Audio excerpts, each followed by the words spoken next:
The chandelier light caught every face in the Prescott Hall the moment Walter raised his glass. The engagement was seconds from being spoken aloud. Grace stood where they had placed her, beside Chase Lockwood, beside two families arranged like a signature waiting for ink. Then she moved. She crossed the marble in silence, put her arms around the man carrying a tray near the stairs, the housekeeper, Aaron, and held on as if he were the only fixed thing in the room. The glass never lowered. Chase went pale. Aaron's free hand hung in the air, unsure where it belonged. Across the hall, glasses had slid from the tray and shattered on the marble, and Roland Lockwood had watched it all with the flat patience of a man recalculating a number. Later, when the last car had rolled down the oak-lined drive and the caterers were folding tables in the dark, Grace found Aaron in the service pantry, sweeping the last of the broken glass into a dustpan. She stood in the doorway with the composure that had carried her through the evening already cracking at the edges. "I owe you an explanation," she said. "You owe me a new set of glasses." He did not look up. "The rest is your business." She stepped in and closed the door behind her, which surprised them both. "My father arranged that. All of it. The Lockwoods, the announcement, the marriage. I found out the timeline this morning." She pressed her fingers flat to the counter. "I couldn't stand there and let him say it out loud, and you were the nearest person who wasn't part of it." Aaron straightened, dustpan in hand. Up close, she looked younger than she did in the company portraits in the East Hall, and far more tired. "So I was convenient." "You were," she admitted. There was no apology in it, only accuracy, and he found he respected that more than an apology would have earned. "But it's done now. The whole city watched me do it. If I take it back tomorrow, the marriage goes forward, and I lose the only week I have to stop the merger it's built on. And if you don't take it back, then for a little while, in front of the people who matter, you and I are what I said we are." She met his eyes. "I'll pay you for it, separately from your wages. I know what I'm asking." He was quiet. In the next room, a small voice called out, thin with sleep, "Poppy," waiting for her father. Grace's head turned toward the sound. "You have a daughter," she said. 8. He set the dustpan down. "Which is why I can't afford to lose this job over your family's theater. So, understand me. I'll stand where you need me to stand. I won't lie to her about it, and I won't have her dragged into it. Those are my terms." "Agreed." Grace held out her hand, formal, a contract between strangers. "Thank you, Mr. Dawson." He shook it. Her hand was cold. "Aaron," he said, "if we're going to be in love, you can't keep calling me Mr. Dawson." The next morning, Poppy met Grace properly in the kitchen garden, where the girl was hunting for the estate cat, and Grace had come out to escape 3 phone calls she didn't want to answer. Poppy studied her the way children study weather, then held up a snail on a leaf as though presenting evidence. Grace crouched, examined it with appropriate seriousness, and pronounced it a good one. Something in the girl's shoulders eased. Vera Sutton watched from the terrace and filed the moment away without comment. Aaron ran the house the way some men run a ship, quietly, completely, before anyone noticed it needed running. Grace had lived there for months and never seen the machinery. Now she saw it everywhere, the staff deferring to him, problems dissolving before they reached her father, a wine order crisis answered with a specificity that had nothing to do with dusting shelves. The arrangement had rules. They wrote them down, half joking, on the back of a delivery slip. In public, closeness. In private, distance. No touching she did not begin. No questions about the parts of each other's lives that had nothing to do with the performance. It was, she thought, the most honest relationship she had been in for years, and it was entirely invented. The trouble began at the Preservation Society gala, 3 days in. They had gone because the whole city would be there, which meant the whole city needed to see them together. Grace kept her hand in the crook of Aaron's arm and answered questions about a courtship she was inventing in real time. It went well, until an older man with a developer's tan crossed the room straight toward them, frowning at Aaron as though trying to place a coin. "I know you," the man said. "Dawson. Aaron Dawson. Dawson Reed." He turned to the woman beside him, delighted with himself. "They did the Ashley house. The waterfront restoration, the whole ground up, 10 years back. Sharp outfit, sharp people." He looked again, less certain now. "You dropped off the map," everyone wondered. Aaron's expression did not change, but Grace felt his arm go rigid under her hand. "You've mistaken me," Aaron said evenly. "No," the man said, cheerful and merciless. "No, I really haven't." Grace steered them away with a smoothness she was grateful, later, to have possessed. On the terrace, alone, she waited. Aaron looked out at the harbor lights and said nothing for a long time. "Was he right?" she asked. "Yes. You built the Ashley house." The Ashley house was the crown of her family's portfolio, the single asset the entire Lockwood merger was priced around. "You were a founder, and you're mopping my father's floors. I ran a development firm. My partner, Reed, and I. We were good at it." He turned the glass in his hand without drinking. "Then, my wife died, and I couldn't sit in a boardroom deciding which buildings a city got to keep while the only person I wanted to ask was gone." He set the glass down. "Reed bought me out. I kept a few things. I took my daughter somewhere no one would ask me to be anyone. That's the whole of it." She looked at him and, for the first time, did not see the housekeeper. She saw a man who had chosen to disappear and had nearly succeeded. "Why here?" she said, "of all the houses?" "Because your father's listing said, 'No ambition required.'" The corner of his mouth moved. "Most honest thing I'd read in years." She did not laugh, and she did not look away either. For a year she had walked past this man in hallways and thought of him, when she thought of him at all, as part of the house, a thing that functioned, like the boiler or the front gate. Now the house had a person standing inside it, and the person had built the one wall she had been leaning against her whole life without knowing whose hands had raised it. Something in her chest shifted and did not shift back. Inside, Vera found her a moment later. "You know now," the old woman said. "It was not a question. I've known since the day I hired him. His name was on a plaque I dusted for 6 years before he ever walked in." She smoothed a napkin that did not need smoothing. "He asked me to keep it, so I kept it. A man's entitled to bury what he needs to bury."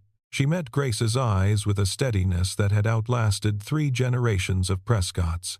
"The question you should be asking is, what he's still choosing to keep buried." Grace stood at the door and watched Aaron across the room, fitting himself back into the shape of a servant so seamlessly that no one else could see the seam.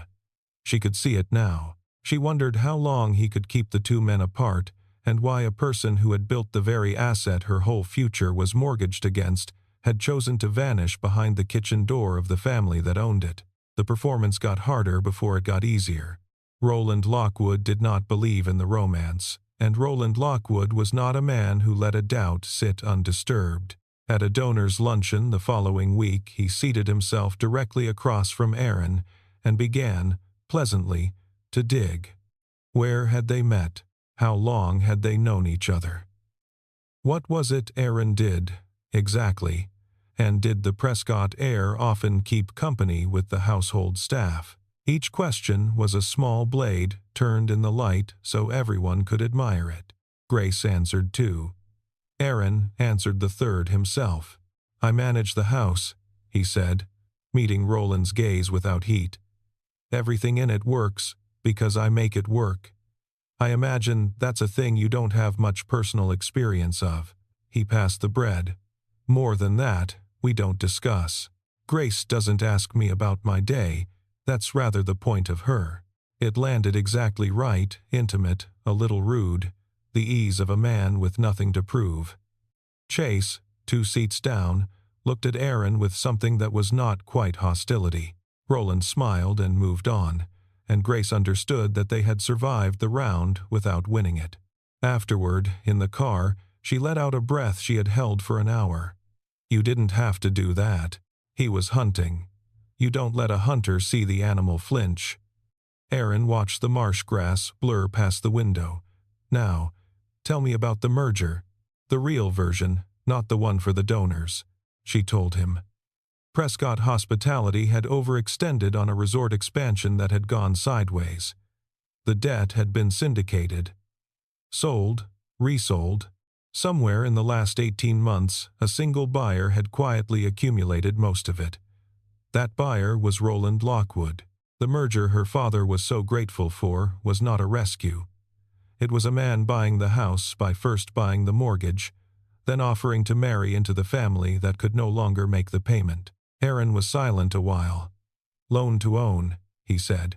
He engineered the drowning so he could sell you the rope. My father can't see it. He thinks Roland's doing us a kindness. Your father's frightened, and frightened men mistake the man with the knife for the man with the hand. He turned to her. The whole deal is priced on the Ashley house. It's the only asset in the portfolio worth what he needs it to be. Everything else is set dressing. I know. It's the one thing keeping any of it standing. He said nothing to that, and she was too tired to notice how carefully he said nothing. That evening she found the two of them in the garden. Poppy standing on her father's feet while he walked her in slow circles, teaching her a step for some school dance. Grace stopped at the hedge, out of sight. Poppy was laughing, off the beat and delighted, and Aaron was counting under his breath, patient as a metronome. When the girl saw Grace, she waved her over without hesitation and demanded she be next. And Grace, who had not danced in a garden in her adult life, found herself standing on a housekeeper's feet in the last of the light, while an 8-year-old critiqued her form. For a moment, none of it, the merger, the marriage, the performance, was in the garden with them. Aaron's hand was at her back, steadying, exactly as light as the rules allowed and no lighter, and neither of them said anything, and that was the loudest either of them had been all week. The quiet did not last. Aaron began, without being asked, to help. He did not announce it. A folder appeared on Grace's desk one morning. The debt structure laid bare. The covenants Roland was leaning on, the single clause that would let him call the whole balance due the moment the merger closed or failed. She had lawyers who charged 4 figures an hour and had not made it this clear. "Where did you get this?" she asked him. "Public filings, mostly. The rest is knowing how men like Roland write a trap." He did not look up from the drawer he was fixing. The teeth are always in the definitions. Nobody reads the definitions. She sat with the folder a long time after he left the room. She had spent her whole life around men who performed competence in meetings and delivered nothing in private. Here was the reverse of that, moving through her house with a wrench in his hand, and it unsettled her in a way she chose not to examine yet. She found reasons to be where he was after that, a question that did not need asking. A folder returned in person that could have sat on a desk. He never remarked on it. He would answer, then say something small and true about the merger that her lawyers had missed in an hour, and she would leave the room lighter than she came and irritated at herself for it. One evening, she came into the study to find him at the window, a stack of the Ashley House drawings open on the desk, the originals.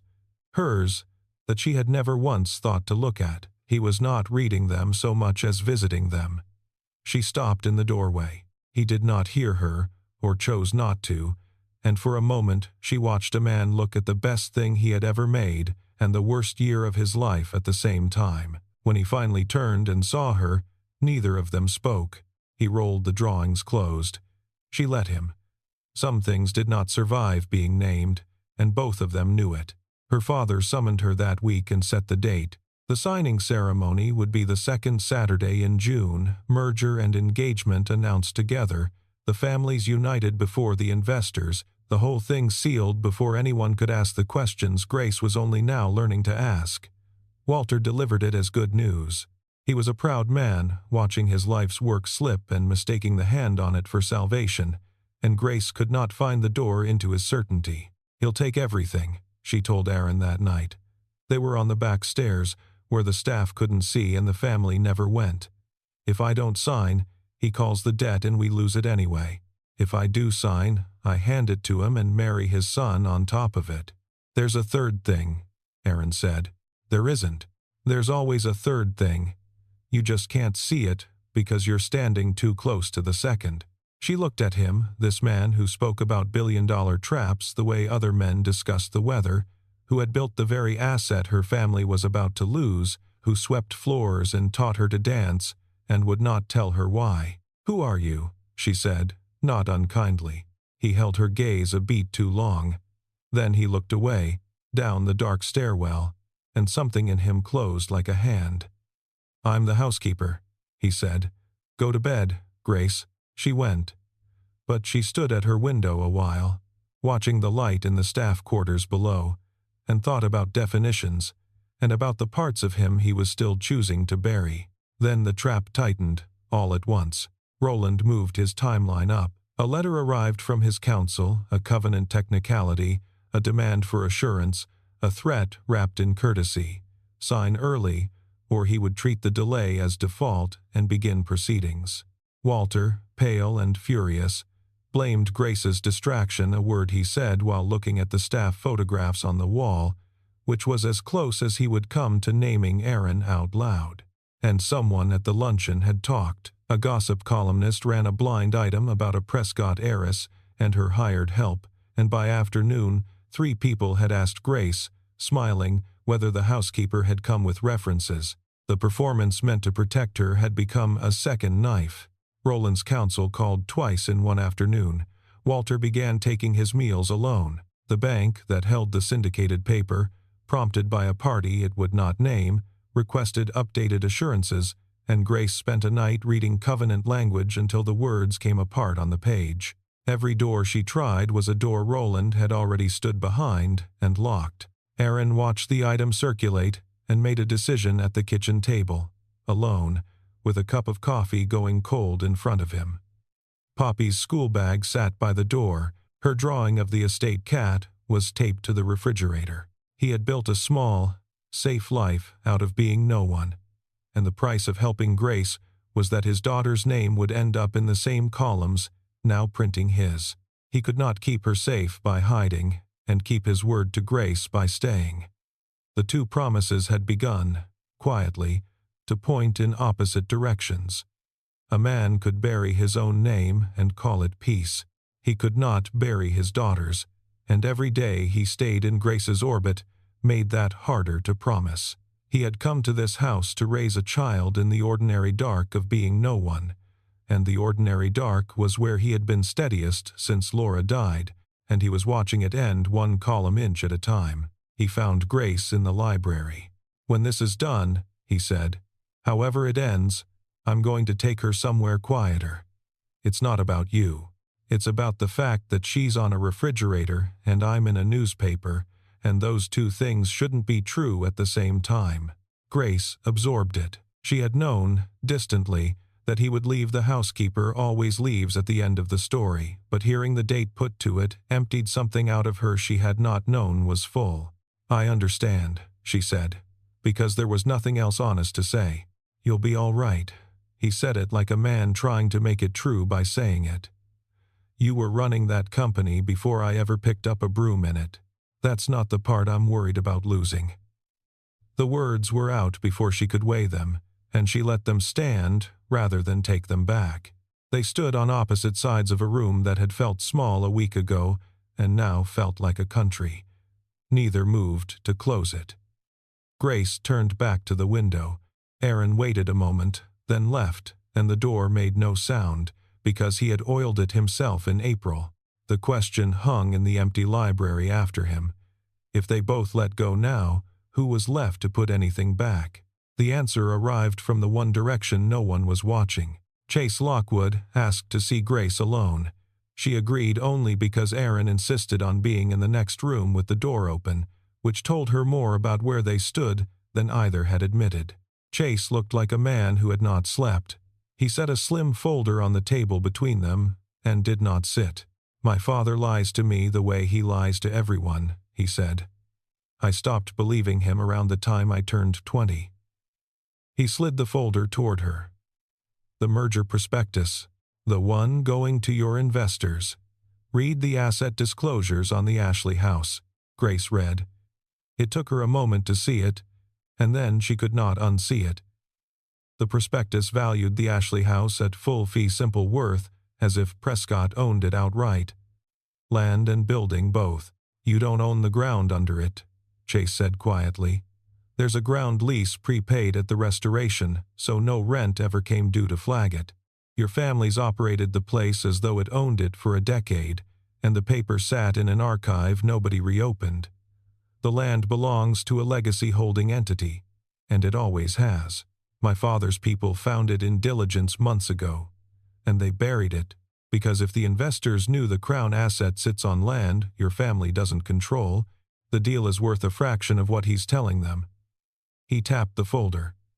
That's not aggressive negotiation. That's fraud. And he made me smile through the engagement dinner while he did it. Before Grace could answer, Vera knocked once and came in without waiting, a document box in her arms and an expression Grace had never seen on her before. I've been digitizing the estate's legal archive for the diligence request, she said. Everything, mister. Lockwood's lawyers asked for. And I found the originals.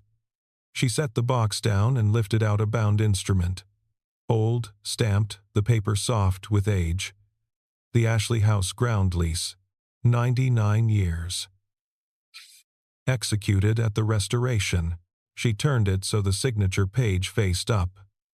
The lessor is a holding company, and the holding company's sole controlling member. Grace was already looking at the doorway, where Aaron stood very still. Is him, Vera finished, gently. It always was. The room reorganized itself around a single fact.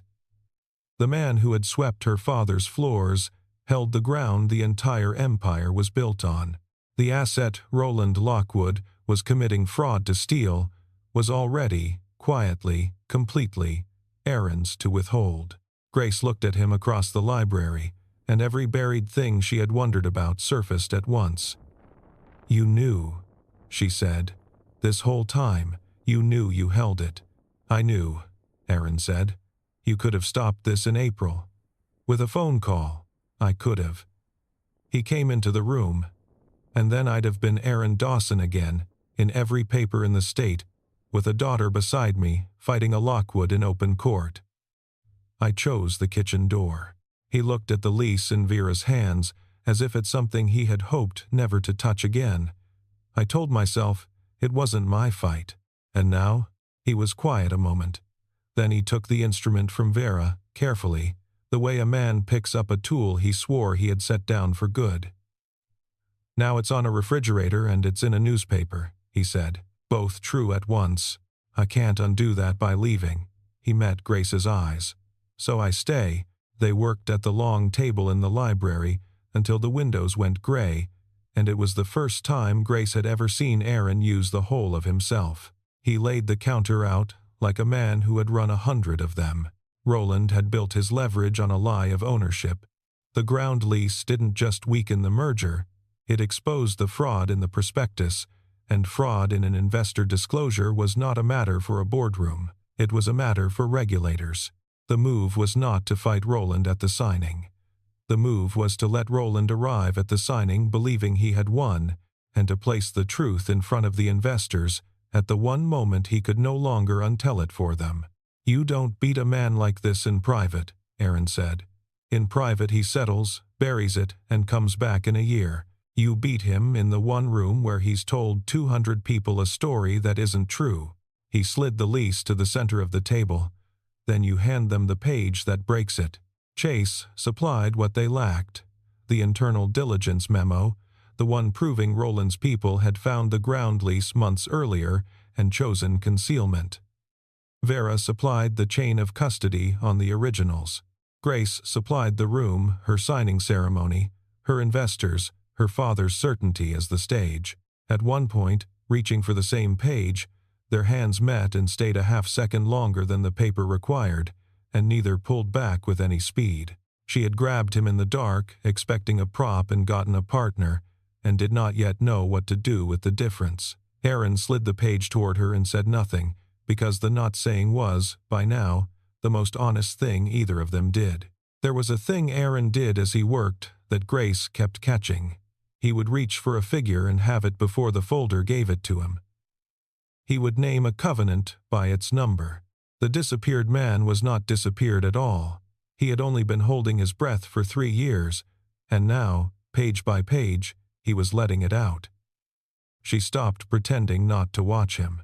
Somewhere past midnight, Poppy came down in her pajamas, unable to sleep, and climbed into the chair beside Grace, as though the seat had always been hers.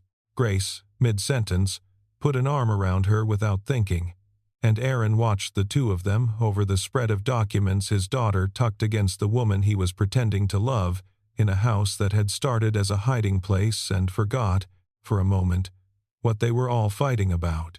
"You should be in bed," he told the girl. "So should you," Poppy said, and fell asleep against Grace's shoulder before anyone could argue, and neither adult moved for a long time after, because moving would have ended it. When the girl was carried up, Grace and Aaron stood alone in the wreckage of paper. "Whatever happens Saturday," Grace said, "you become Aaron Dawson again, in front of all of them. There's no putting it back after this. I know. You buried that man for a reason." "I did." He gathered the lease and set it in the center of the table where they would both see it first thing in the morning. "But I've been thinking the reason was mostly fear, and I'm tired of running a house so I don't have to run my life." He looked at her, and for once neither of them reached for a rule. "Get some sleep, Grace. We have a wedding to ruin." She almost smiled. It was the closest thing to a promise either of them had made. The days before the signing had the terrible calm of a held breath. They rehearsed nothing and prepared everything. The lease originals went to Grace's counsel, quietly, with instructions. Chase's memo was authenticated. A securities attorney Aaron had known in his old life, the first call he had made under his own name in 3 years, reviewed the fraud in the prospectus and confirmed what they already knew. The disclosure was actionable, and the moment investors were shown it in a room, Roland's leverage would invert into liability. The hardest part was her father. Grace went to Walter the night before. She did not bring the lease. She brought the truth, plainly, and watched a proud man's face as she told him the rescue was a robbery and the son-in-law was a thief. He did not believe her at first. He wanted the version where he had been wise. But Grace laid Chase's memo in front of him, and Walter Prescott read it in silence, and something in him that had been upright for 70 years bent. "I arranged your life around a lie," he said at last. "You were afraid of losing what your father built. I understand it now." She put her hand over his. "But I'm not signing tomorrow, and neither are you. And when it's over, there's someone I need you to actually meet. You've been walking past him for a year." Walter looked at his daughter a long moment. "The housekeeper," he said. "His name is Aaron, and you'll want to shake his hand before you understand why." Walter was quiet for a while. He had spent a lifetime measuring men by the size of the thing they owned, and it had made him easy to fool, because a man who buries what he owns is invisible to a man who only knows how to look for it. "Your mother," he said at last, "would have grabbed the same person in that hall. She never did have any patience for being managed." It was not quite an apology, but it was the nearest thing to a blessing Walter Prescott knew how to give, and Grace took it as one. Roland felt the ground shift the way predators do, without knowing the cause. He tripled his pressure calls to Walter. A lawyer's letter about interference, a pointed reminder of the debt he could call at will. He did not know the debt was the least of anyone's problems now. He arrived Saturday certain, which was exactly where they needed him. Grace stood with Aaron in the service hall before the doors opened, in the same house, near the same stairs, where a week and a lifetime ago she had crossed a room and grabbed the nearest man who wasn't part of the trap. "Second thoughts?" he asked. "None." She looked at him. He was not dressed as the housekeeper today. He wore his own clothes, well cut and years out of use, and the man Vera had dusted a plaque for stood in the hall as if he had never left. "You look like someone I used to be." He offered his arm not for the performance this time, just to her. Beyond the doors, 200 people were finding their seats, and Roland Lockwood was smiling at investors, and a pen lay waiting on a table beside a document that valued the whole world on a lie. Grace took his arm. Let's go ruin his afternoon. The signing room was all soft, light, and softer lies. Walter opened it with a few words shorter than anyone expected, and stranger, and when the master of ceremonies invited Grace and Roland to the table, Grace stood and did not go to the table. Before anyone signs, she said, and the room quieted, our investors are entitled to something the prospectus left out. Roland's smile held. It was a very good smile. Grace's counsel moved down the rows, placing a single page before each investor Chase's memo, and behind it, the ground lease. The Ashley House, Grace said, is the asset this entire merger is priced on. My family does not own the land beneath it. We never have. There is a 99-year ground lease, and the party that controls it is in this room. She looked toward the side of the hall. Mr. Lockwood's own diligence team discovered this months ago. They chose to bury it and value the asset as though it were ours. That decision is in the memo in front of you. The smile finally moved. Roland came halfway out of his chair. This is theater. It's a disclosure, Aaron said, stepping forward, and the room turned to place him and could not. Aaron Dawson. Dawson Reed built the Ashley House. The land is held by a company I control, and it is not for sale, and it never was, which the prospectus you were handed neglected to mention. He set the original lease on the signing table beside the untouched pen. There's your crown asset. It comes with a landlord. The investors were already reading. That was the thing about a room full of people who moved money. They read fast, they did the arithmetic, and the arithmetic ran the wrong way for Roland Lockwood in real time. His counsel was whispering. 2 investors were already standing. Somewhere a phone was out, and the word being typed into it was one that brought regulators. Roland looked at his son. Chase looked back and did not flinch. You, Roland said. Me, Chase answered. You made me smile through the dinner. I'm done smiling. Walter rose then, slowly, and in front of the families and the investors and the city he had spent his life performing for, he set down his pen. There will be no signing, he said, and there will be no marriage. My daughter tried to tell me the truth, and I mistook it for disobedience. He looked at Aaron, and inclined his head a small thing, and from Walter Prescott, an enormous one. It came apart quickly after that, the way engineered things do once the load is off the wrong beam. The investors withdrew, 1 standing, then 3, then a row of them, folding the single page into their jackets as evidence they had not been party to what it described. Roland's counsel stopped whispering and started packing.